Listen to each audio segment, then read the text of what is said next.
Hey guys, Lisa Callaghy here to share with you a video on the explanation of the options that you have at the bottom of an assignment window in Schoology. Okay, let's get started. So, firstly, I'd like to say I'm recording this video in my backyard and I do live near Kennedy Boulevard, so you might hear some loud cars in the background, such as that one. All right, so if you notice here, I'm on a teacher's Schoology page and I'm inside one of her courses. And here is where, underneath the course title, I'm able to add materials. So I'm going to click on Add Materials and choose Add Assignment. So for this video, again, it's about the options at the bottom of the assignment window when you're creating an assignment. Firstly, I'd like to say that any option down here that is colorful. So if you notice, the first two are kind of grayed out, and then the next two have color, and then you have a grayed out, and then color, and then grayed out. So anything that's colorful means that it is active to this assignment. So right now, this assignment by default has submissions enabled, meaning that students are able to submit to this assignment. Next is publish to students, meaning that this assignment, once teacher clicks on create, will be available to students right away. It's published to them.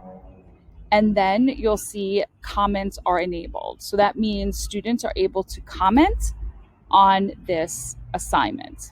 Okay, so those are the three default active options when creating an assignment. Now let's look at the ones that are inactive that you would have to click on to make active.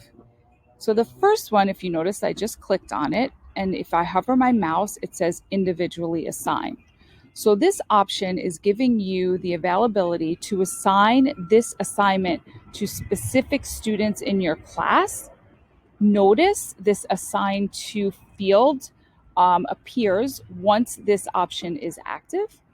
And if you start typing the first or last name of a student, you'll notice that the drop-down window appears, and here's where you're able to choose a specific student or multiple students in your class that you can assign this assignment to.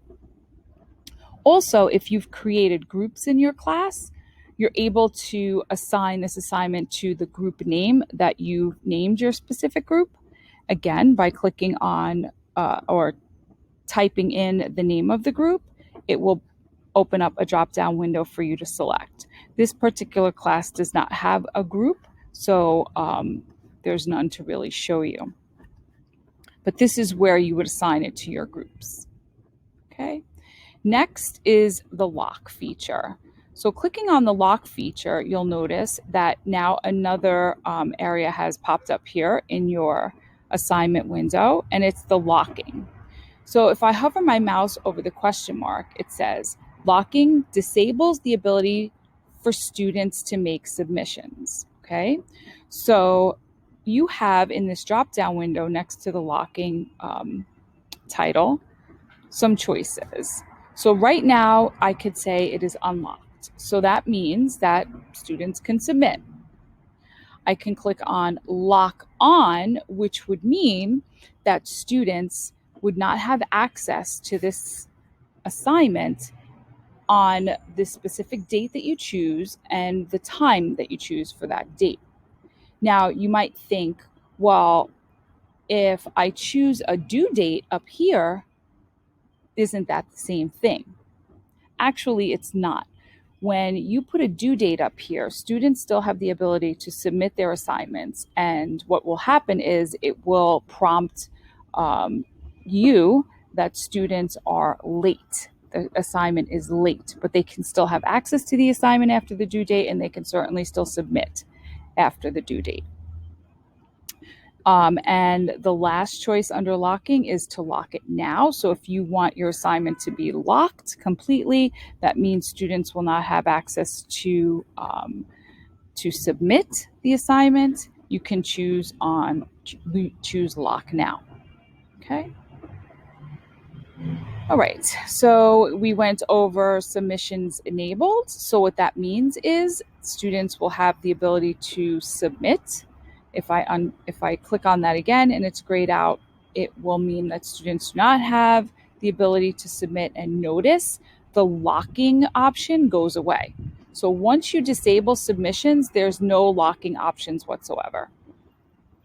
Okay, next, publish to students. So this is a really cool feature because what it allows you to do is create multiple assignments that you might not be ready to publish to students, maybe for another week, another month, another marking period, but you can create that assignment, but just choose to unpublish it by clicking on that option, and your assignment still exists, but students will not be able to see it until you come back and choose to publish it, which would be that option there.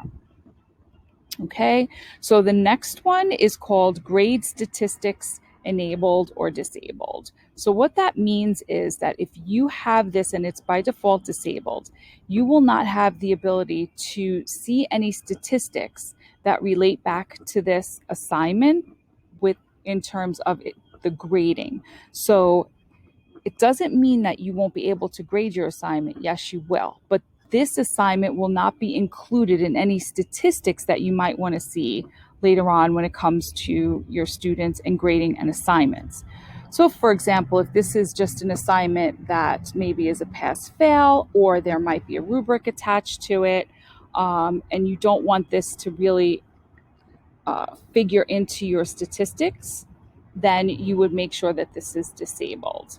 And again, conversely, if you want this assignment to be part of your grading statistics for the future, you would have to turn that feature on, and you'll be able to, those statistics will be part of your overall reporting feature. Next, you have comments. So here's where students are able to comment on your assignment. Again, this is default. So if you do not want students to comment on the assignment, meaning most of the time it would be for students to ask questions about the assignment, not necessarily answer or fulfill the requirements of the assignment. So you would have this either enabled or disabled depending on what you require. Lastly is the copy to courses option. And what's cool about this is if I click on it, you'll notice I'm able to copy this assignment over to multiple courses within my Schoology account.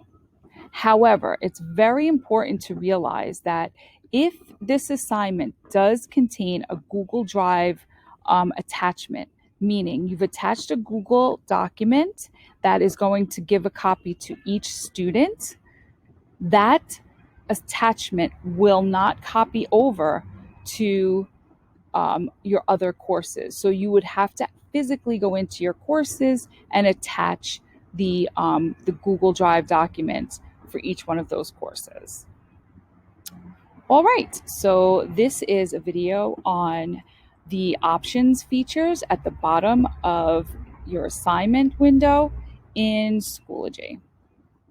Okay, guys, hope this helped. Have a great day.